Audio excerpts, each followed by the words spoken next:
Крумовград може да стане българския Клондайк. Доказаните залежи само в АДТП възлизат на повече от 835 000 трой унции.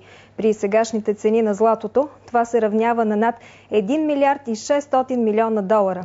Правителството даде на фирмата Balkan Mineral and Mining правото на 30-годишна концесия за добив на злато.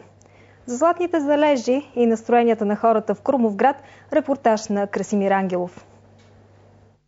За злато край Крумовград се говори отдавна. Тук и малките рекички са златоносни, дори каменните огради на селските къщи са от руда, съдържаща злато. Запазени са много антични галерии, откъдето древните траки са добивали ценния метал. Фирмата получила правото на концесия проучва района от 2002 година.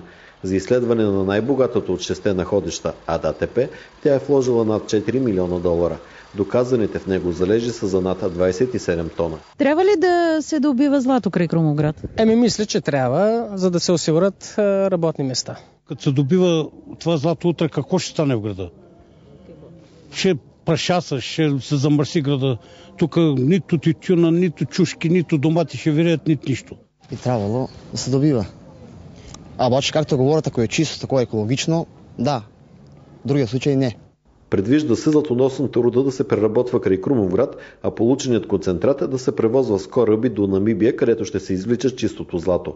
Ако започне експлоатацията на рудника, в Крумовград ще бъдат разкрити около 250 работни места. За повечето от местните хора това е единствената алтернатива. Просто в града вече е така, че никъде не може да се хване човек на работа. Независими експерти, наети от община Крумовград, трябва да кажат как работата на рудника ще се отрази на околната среда. Основният печеливш в тази ситуация ще бъде фирмата. След това държавата и след това общината. Но не това е водещото при нашето решение, което ще вземем по време на експертното становище. Водещото ще бъде гаранция за здравето на хората и за опазването на околната среда. Предстои обществено обсъждане, което ще определи да има ли добив на злато край Крумовград.